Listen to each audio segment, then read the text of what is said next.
Assalamualaikum warahmatullahi wabarakatuh. Kami dari kelompok 1, 3A TOI akan mempresentasikan penggunaan IoT untuk SCADA dan DCS. Di sini ada saya, Yoga Endar Mustafa dari NIM 32. Saya Jawa Revi Alamsyah dengan NIM 14. Saya Aldrin Putra dengan NIM 02. Saya Tiara Aprilianti dengan NIM 30. Saya Faris Ihsan dengan NIM 10.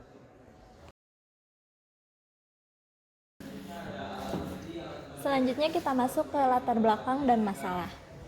Pada sistem operasional zaman dulu atau yang belum diperbaharui, jaringan data komputer dan sistem kontrol SCADA atau DCS ini bersifat tertutup. Jaringan ini hanya mencakup area fisik dari pabrik atau pembangkit itu sendiri, local area network atau disebut juga dengan intranet. Pada kesempatan kali ini, SCADA, DCS, dan IoT kami mengambil masalah dari mengambil sistem Smart Clean Microgrid, di mana pada sistem Smart Clean Microgrid atau pembangkit listrik tenaga bayu ini memiliki karakteristik yang pertama itu adalah fluktuasi angin. Pastinya fluktuasi angin ini secara langsung mempengaruhi jumlah daya listrik yang dihasilkan serta memberikan tekanan fisik yang berubah-ubah pada komponen mekanik turbin seperti baling-baling dan generator. Nah, dari karakteristik tersebut muncullah tantangan serta solusi. Untuk tantangannya sendiri itu adalah visibilitas data terbatas di ruang kontrol lokal. Nah, solusi dari visibilitas data terbatas di ruang kontrol lokal itu sendiri adalah memasang teknologi IoT, yaitu menghubungkan sistem sensor mesin ke jaringan cloud atau internet kelas industri yang sangat aman. Lalu sekarang kita masuk ke konsep integrasi operasional teknologi atau OT dan informasi teknologi IT untuk sistem SCADA DCS dengan IoT, di mana konsep integrasi ini terbagi menjadi 3 area. Area pertama itu teknologi operasional OT, sistem kontrol dengan jaringan industri tertutup atau di pabrik itu sendiri, kontrolnya real time secara lokal. Nah, dalam teknologi operasional OT ini terbagi menjadi 2 level. Yang pertama itu field level atau level lapangan, yang kedua itu level kontrol. Di level lapangan sendiri ada sensor dan aktuator yang nantinya data-data yang dibaca oleh sensor itu akan terhubung ke PLC atau RTU yang dipakai. Nah, di level kontrol itu ada kontrol SCADA atau DCS, biasanya menggunakan Modbus atau OPC UA. Kemudian ada yang kedua itu adalah jembatan integrasi antara OT dan IT untuk visibilitas data. Nah, visibilitas data ini fungsinya untuk mengekstraksi data dari OT menuju ke IT. Mentransmisikan data dari OT menuju IT melalui cloud agar aman dan kontrol yang dikendalikan secara tepat. Area ketiga itu adalah area teknologi informasi atau IT, sistem informasi dan IoT, di mana di level ini tuh jaringan enterprise atau cloud terhubung dengan keamanan jaringan yang terkontrol. Data yang dikirimkan dari OT menuju IT akan masuk ke gateway IoT dan melalui komputasi pemrosesan data. Kemudian diteruskan ke tingkat cloud, platform cloud IoT, data lake, analitik, big data, dan AI atau ML. Kemudian visualisasi dashboardnya bisa divisualisasikan secara global. Oke, selanjutnya yaitu pada arsitektur sistem. Nah, arsitektur sistem kami menggunakan arsitektur 3 layer. Yang pertama yaitu field level, control level, dan cloud level. Nah, pada field level ini motor generator set menghasilkan tegangan dan arus yang nantinya akan dibaca oleh sensor INA 219. Lalu pada control level nanti data dari INA 219 dibaca oleh RTU dan nanti dikirimkan ke master ke MTU.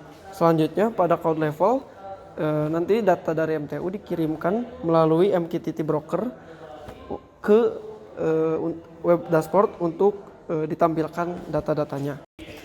Oke, selanjutnya masuk pada keputusan kritis. Yang pertama yaitu pada keputusan lokal. Kontrol ini menangani keputusan yang butuh respon dalam hitungan milidetik. Keputusan ini tidak boleh menunggu proses ke cloud untuk kalau koneksi internet lambat atau putus sedikit saja yang menyebabkan baterai bisa rusak. Karena itu logika ini diproses langsung di microcontroller, bukan menunggu instruksi dari server. Lalu untuk keputusan globalnya, itu keputusan global berbeda dengan kontrol lokal.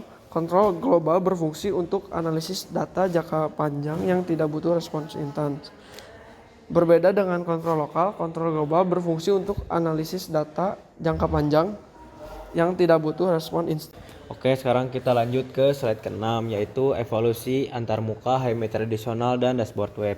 Di sini kita mulai dulu dari HMI tradisional atau SCADA lokal. SCADA lokal itu yang kita ketahui itu yaitu AVEVA InTouch gitu. Nah, kalau misalkan di proyek kami itu microgrid itu dia itu kan pakai AVEVA yaitu jadi berbasis software desktop. Terus aksesnya terbatas karena kalau misalkan ada masalah atau troubleshooting itu harus ke site gitu, harus ngebenerin di laptopnya gitu. Nah terus di sini tuh aksesnya terbatas, jadi cuman di biasanya tuh di laptop doang, kalau nggak di komputer lah gitu. Terus ini tuh harus pakai aplikasi tambahan juga. Nah terus di sini tuh modifikasi tampilannya tuh relatif kompleks, jadi kompleksnya tuh di sini tuh harus pakai kayak ada kalau misalkan untuk mengatur alarmnya tuh ada if else-nya kayak gitu. Nah terus di sini tuh alarmnya tuh lokal di HMI, jadi lokal dimaksud di sini tuh jadi munculnya tuh di si aplikasi AVEVA-nya sendiri. Nah terus di sini beban sistem relatif lebih berat. Terus di sini tuh intinya tuh jadi kalau misalkan AVEVA yang tradisional itu jadi operator tuh harus berada di ruang kontrol atau harus stay gitu di depan laptopnya gitu atau komputernya. Nah terus kalau misalkan di dashboard web yang IoT dashboard itu tuh udah lebih terbaharukan gitu. Maksudnya gimana? Ya di sini tuh jadi berbasis web browser, jadi kita tuh bisa pakai laptop, bisa pakai komputer atau bisa pakai HP kita sendiri gitu. Terus aksesnya juga global, jadi kita tuh mau di mana aja juga bakal bisa memonitoring si IoT ini gitu. Jadi nggak usah harus ke ruang kontrol lah gitu kalau misalnya dibedain. Nah terus di sini ada modifikasi tampilannya lebih mudah dan fleksibel ya, lebih dilihat lah gitu dari tampilannya pun kan lebih mudah lah gitu. Di sini tuh cuman kayak komputernya doang gitu. Nah di sini tuh bisa kayak dari laptop, dari HP atau dari tablet pun bisa gitu. Terus di sini push notification itu bisa Telegram atau email. Jadi nggak usah harus buka lagi AVEVA atau gimana gitu buat lihat ininya. Tapi pas kita juga kalau misalkan kitanya lagi fleksibel di luar apalagi gimana tuh jadi si notifikasinya itu bisa dari email atau dari Telegram lah gitu. Jadi kita tuh nggak harus mantengin gitu, tapi ada si notifikasinya. Terus di sini beban sistem lebih ringan, soalnya kan IoT gitu. Kalau misalkan ini tuh lebih ke industri gitu. Nah, terus kalau misalnya untuk perbandingan HMI-nya tuh untuk platform di sini tuh softwarenya desktop gitu. Nah, itu teh kalau misalkan yang IoT itu webnya browser, terus aksesnya tuh hanya di PC. Dan sedangkan kalau misalkan di web IoT itu bisa di PC, bisa di laptop, bisa di smartphone atau bisa di tablet. Terus ini mobilitasnya rendah. Nah, kalau misalkan yang baru itu lebihnya tinggi, mobilitasnya tinggi, terus modifikasi tampilannya itu relatif kompleks. Kalau misalkan yang lebih mudah, monitoring jarak jauhnya tuh terbatas karena harus di site gitu, harus di tempat, di ruang monitoring. Sedangkan kalau misalkan yang terbaharukan itu mudah lah gitu, bisa jarak jauh. Terus notifikasi di sini tuh alarm lokal HMI, jadi cuman yang terdeteksi di si AVEVA-nya itu. Kalau misalkan ini tuh bisa lewat email atau telegram gitu. Terus kapabilitasnya tuh terbatas, jadi di stasiun kerja aja kalau misalkan ini bisa diakses global. Nah terus ini contoh notifikasi kalau misalkan kita pakai dashboard web atau IoT dashboard. Di sini untuk arsitektur sistem penelitian ini yaitu dari sini tuh jadi caranya tuh data dikirim menggunakan MQTT. Jadi di sini tuh ada sensor dan slave-nya atau master itu pakai ESP32. Udah dari MQTT itu terus langsung ke Node-RED. Dari Node-RED itu langsung disimpan ke InfluxDB, dan di sini dashboardnya tuh kita menggunakan dashboard dari IoT dashboard yang terbaharukan. Jadi notifikasi apapun itu bisa dikirim didapatkan dari Telegram atau email. Selanjutnya kita di slide 7 ada transformasi protokol komunikasi. Di sini yang saya ambil yaitu Modbus TCP dan protokol MQTT broker. Di sini bedanya tuh Kalau misalkan di Modbus TCP ini, jadi si PLC-nya tuh ada server atau polling gitu. Jadi ke ininya tuh ke si HMI atau SCADA-nya tuh.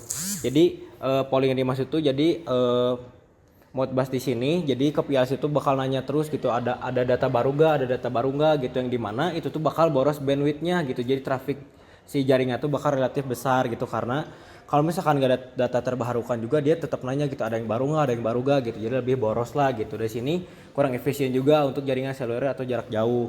Nah kalau misalkan protokol yang terbarukan atau yang kita dibandingkan ini jadi ini tuh pakai MQTT broker. Nah, jadi dari si sensor itu, jadi nanti tuh dari ISP misalkan tuh jadi dihubungannya tuh ke MQTT gitu sebelum ke si HMI-nya gitu.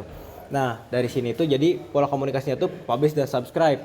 Jadi dari si ISP-nya tuh nge-publish datanya gitu lewat MQTT dan terus ke IoT yang terbarukan atau HMI itu jadi langsung nge-subscribe gitu. Jadi dari sini ngirim ke sini dan yang ini tuh minta dari datanya dari ini gitu. Nah, terus dari MQTT ini hanya mengirimkan saat ada perubahan aja gitu. Jadi nggak kayak yang tadi itu kan kalau misalkan nggak ada data yang terbarukan pun, kalau misalkan datanya 13 yang tadi itu yang 15 TCP itu tetap minta gitu apakah data baru, ada data baru atau nggak ada. Nah kalau misalkan yang ini tuh kalau misalkan 13 ya udah 13 saja stay, dan kalau misalkan ada terbarukan misalkan jadi 13,1 baru ngirim gitu. Nah terus ini tuh cocok untuk IoT sistem monitoring jarak jauh kan, ini juga udah dibahas seperti tadi gitu ya, pakai cloud. Dan terus di sini tuh kan kalau misalkan di slide 6 tadi tuh dengan dashboard web, operator dapat melakukan monitoring secara fleksibel melalui berbagai perangkat dan menerima notifikasi secara real time.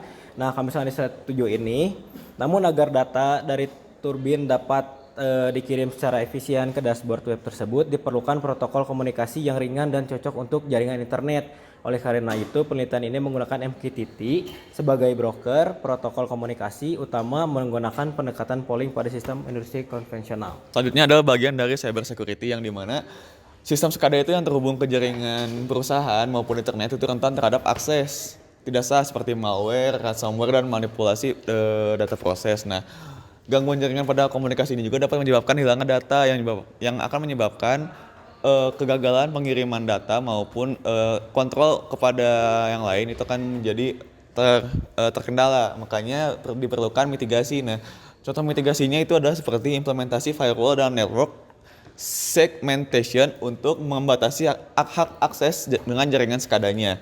Penggunaan protokol komunikasi yang aman dan enkripsi data atau TLS atau SSL. Nah, penerapan user authentication role based access control seperti administrator maupun operator, dan juga multifactor authentication atau MFA. Dan juga ada update keamanan dan monitoring jaringan secara berkala. Sekarang kita masuk ke contoh aplikasinya. Pertama, ada aplikasi kelistrikan dan smart grid. Teman-teman bisa bayangkan dengan IoT ini, PLN tidak usah mengirim teknisi untuk patroli pengecekan untuk mengecek gardu-gardu di trafo yang lokasinya terpencil. Semuanya udah bisa dipantau secara real time dari ruang kontrol pusat. Selain itu, IoT juga bisa sangat terpakai untuk menghubungkan ribuan panel surya atau PLTS yang ada di atap-atap rumah warga ke jaringan listrik nasional. Tujuannya apa? Agar beban suplai listrik bisa seimbang sesuai kondisi cuaca, dan yang paling kerasa efeknya buat masyarakat yaitu sistem meteran listrik sekarang bisa dibaca otomatis secara nirkabel dan datanya langsung masuk ke database pusat. Jadi udah makin praktis dan minim human error. Aplikasi selanjutnya adalah di sektor pengolahan air dan lingkungan. Untuk PDAM, melacak pipa bocor di bawah tanah itu sangat susah dilakukan. Nah, pakai sensor tekanan dan akustik IoT ini, jika tiba-tiba ada tekanan air yang drop, maka sistem lewat GPS akan langsung mengirimkan lokasi presisinya ke cloud. Teknisi bisa langsung datang ke titik yang tepat tanpa harus menebak-nebak. Di sisi lingkungan, IoT juga bisa dipakai untuk memantau kualitas air sungai. Memakai sensor tenaga surya yang diapungkan, tingkat keasaman atau pH, dan indikasi limbah bisa dipantau 24 jam.